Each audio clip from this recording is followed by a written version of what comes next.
আসসালামু আলাইকুম। আজকে আমি একটি ভাইয়ের কমেন্টের উত্তর দিতে আসছি। ভাইটা আমাকে বেসিক্যালি আমার ভুল ধরেছে। আমি একটা ভিডিও আপলোড করেছি, সেটা হচ্ছে যে 1-2 ফোঁটা পানি পড়ার জন্য সৌদি আমার নামে বিচার দিয়েছে, বলদিয়াতে বা মামলা করতে চেয়েছিল। সেই ভিডিওটাতে সে ভাই একটা কমেন্টস করেছে। আমি ভাবছি যে ভাইয়ের কমেন্টটার উত্তর দিতে হয়। সো আমি ওই ভাইটাকে বলবো, ভাইয়া আপনার জন্য এই ভিডিওটা।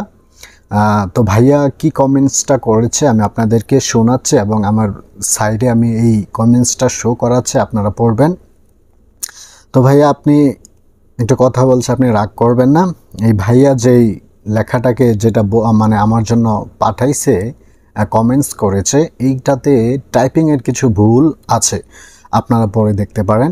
তারপরও সে যে কথাগুলো বলতে চাচ্ছে সেটা আমি বুঝতে পেরেছি, আমি শুদ্ধ করে বলে দিচ্ছি। তবে ভাইয়া আপনি যদি এই ভিডিওটা দেখে থাকেন, আপনি আপনার টাইপিংটা একটু ঠিক করে নেবেন। আচ্ছা, কমেন্টসটা করেছে জাবেদ হুসাইন ভাই।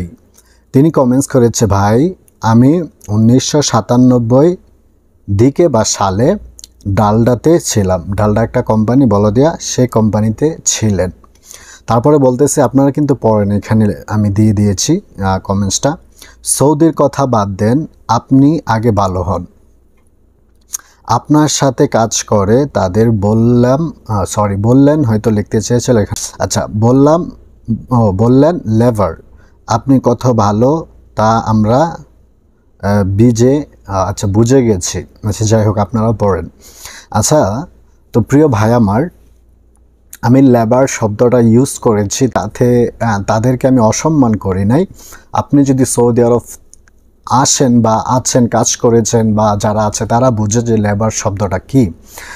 বেসিক্যালি আমরা যে ভিসা দিয়ে আসি, এই ভিসার মধ্যেও কিন্তু লেখা থাকে আমেল মঞ্জিল বা সাওয়াক এমন লেখা থাকে। আর কোনো কেউ যদি জিজ্ঞেস করে যে ভাই আপনি কোন কাজে আসছেন, আপনি কি করেন, লেবারে আসছেন না ড্রাইভিং আসছেন না অন্য কাজে, এটা কিন্তু সাধারণ সিম্পল একটা মানে ওয়ার্ড বা শব্দ বলতে পারেন। সেটাতে আমি তাদেরকে কোনো মানে আনরেসপেক্ট করি নাই বা তাদেরকে আমি অসম্মানজনকভাবে কিন্তু আমি বলতে চাই নাই। বুঝাতে চাচ্ছি যে দেখেন যে তারা যে কষ্ট করতেছে লেবাররা, সেটা কিন্তু বোঝানো উচিত। আমি যদি বলতাম দেখেন তারা কষ্ট করতেছে, কি করতেছে, তারা কারা, যারা আমার সাবস্ক্রাইবার বা ভিউয়ার্সরা আছে তারা কিন্তু বুঝতে পারতো না যে এটা বিষয়টা কি। তো আমি বিষয়টা বুঝিয়ে বলার জন্যই কিন্তু আমি লেবার শব্দটা ইউজ করেছি। আর এই গাড়িতে 3টা লোক কাজ করে, একজন হচ্ছে ড্রাইভার আর হচ্ছে 2টা হেল্পার। তো আমার বলারই প্রয়োজন পড়ে কি, এটা তো মানুষও বুঝবে যে তারা হয়তো বা লেবার বা তারা হেল্পার, এই জন্যই তারা এই কাজগুলো করছে, তাই না? কিন্তু আমি মানুষকে বোঝানোর জন্যই কিন্তু আমি এই শব্দটা ইউজ করেছি। তো ভাই যে যতটুকু বুঝে তার বুঝের জায়গা থেকে কিন্তু কমেন্টস করে, এটা যার যে বুঝ। কিন্তু আমি ওই ভাইয়ের প্রতি বলতে চাই, প্রিয় ভাই, আপনি হয়তোবা আপনার মাইন্ড থেকে কতটুকু বুঝতে পেরেছেন বা কী করেছেন এটা আপনি জানেন আর আল্লাহ জানে। কিন্তু আমার জায়গা থেকে আমি তাদেরকে কখনোই অসম্মান দেওয়ার জন্য আমি কথা বলি নাই। সো প্রিয় ভাই, আশা করি আপনি আমার এই ভিডিওটা যদি আপনার কাছে যায়, আপনি এইগুলা শুনে আপনি আমার এই কথার ব্যাখ্যাটা বুঝতে পারবেন বা আপনার ভুলটা বুঝতে পারবেন। আশা করি আপনি সব কিছু ক্লিয়ার বুঝেছেন। তো ভিডিওটা এই পর্যন্তই ছিল। ভালো থাকবেন, সুস্থ থাকবেন। আসসালামু আলাইকুম।